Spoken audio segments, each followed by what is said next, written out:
अगर कम मेहनत और कम समय में कुछ बहुत ही ज़्यादा लाजवाब एकदम रेस्टोरेंट स्टाइल कोई सब्जी खाने का मन हो, तो आप ये अमृतसरी पनीर भुर्जी की रेसिपी ट्राई कर सकते हैं। ये काफ़ी ज़्यादा अमेज़िंग बनती है और काफ़ी कम समय में बनकर तैयार हो जाती है। जिसको भी बनाकर आप खिलाएँगे, वो आपसे इसकी रेसिपी ज़रूर पूछेंगे। तो वीडियो में लास्ट तक बने रहिएगा और अगर वीडियो पसंद आए तो प्लीज़ मेरे चैनल को लाइक, शेयर और सब्सक्राइब ज़रूर से कीजिएगा। तो चलिए रेसिपी को शुरू करते हैं। तो यहाँ पर मैंने कुछ 150 ग्राम के करीब पनीर ले लिया है। इसको हम सबसे पहले ग्रेट करेंगे। तो पनीर को ग्रेट करने के बाद रखेंगे एक साइड पर। और ये 1/4 कप के करीब मैंने दही ली है। ताज़ा दही है, एकदम खट्टी दही नहीं होनी चाहिए, एकदम से ताज़ा दही होनी चाहिए, मीठी वाली।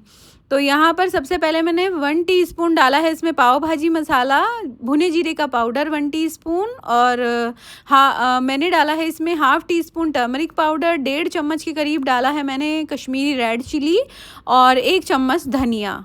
तो टीस्पून में मैं ये सब बता रही हूँ आपको। अच्छे से सब चीज़ों को दही के साथ मिक्स कर देंगे। अब यहाँ पर लेंगे हम 1 प्याज, 2 टमाटर और कुछ 14-15 लहसुन की कलियाँ। अभी प्याज को हम रफली चॉप कर लेंगे। इसके बाद में हम एक इलेक्ट्रिक चॉपर के जार में ये प्याज और जो गार्लिक है इसको फाइन चॉप कर लेंगे, साथ ही में पीस लेंगे, मतलब चॉप कर लेंगे। तो प्याज और लहसुन हमने अच्छे से चॉप किया है।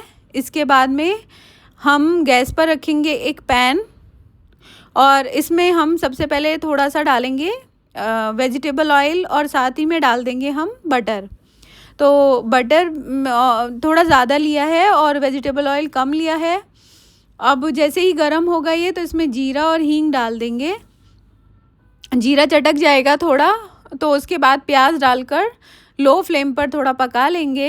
अब इसको हम छोड़ देंगे, थोड़ा सा भुनने देंगे प्याज को लो फ्लेम पर। उतने समय में मैं ये टमाटर, जो मैंने 2 टमाटर लिए हैं, उनको रफली चॉप करने के बाद चॉप कर लूँगी चॉपर में डालकर एकदम फाइन।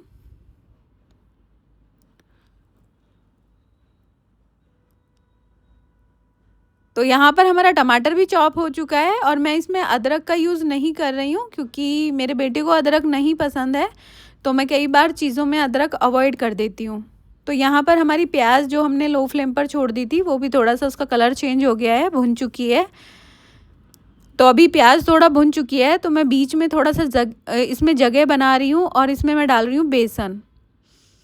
तो बेसन को हम थोड़ा अच्छे से भून लेंगे। तो प्याज के साथ भी आप बेसन को भून सकते हैं, बहुत अच्छा भुन जाता है। और अगर आपको अलग से भूनना है तो आप अलग से भी भूनकर मिक्स कर सकते हैं। इसमें ही डाल दिया है मैंने कसूरी मेथी 1 चम्मच के करीब। इसका टेस्ट काफ़ी अच्छा आता है भुर्जी में। अब प्याज वगैरह अच्छे से भून चुके थे तो मैंने टमाटर भी डाल दिए हैं। टमाटर को अच्छे से भून लेंगे।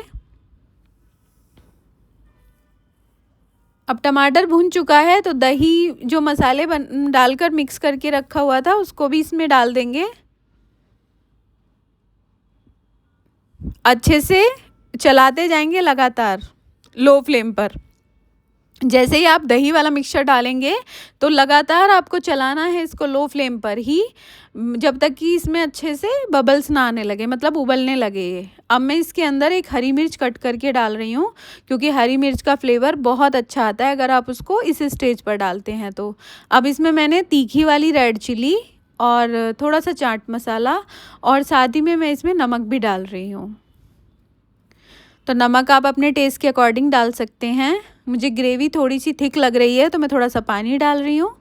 जिस कटोरी में हमने दही मसाले मिक्स किए थे उसी में ही थोड़ा सा पानी धोकर डाल रही हूँ। अब पनीर हमने मिक्स किया है तो मैं थोड़ा सा इसमें पानी डाल रही हूँ, जिस जार में हमने टमाटर पीसा था उसी में ही।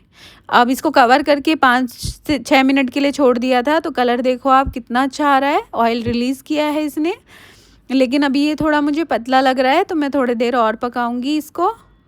अब यहाँ पर इसकी कंसिस्टेंसी एकदम परफेक्ट हो गई है। ये देखो आप, काफ़ी हद तक ये अच्छी कंसिस्टेंसी पर आ चुका है। थोड़ा सा ये जब ठंडा होगा तो और थिक हो जाएगा। इसको गार्निश करेंगे हरे धनिये से। आई होप ये रेसिपी आपको पसंद आई होगी। पसंद आई है तो प्लीज़ मेरे चैनल को लाइक शेयर और सब्सक्राइब करना ना भूलें।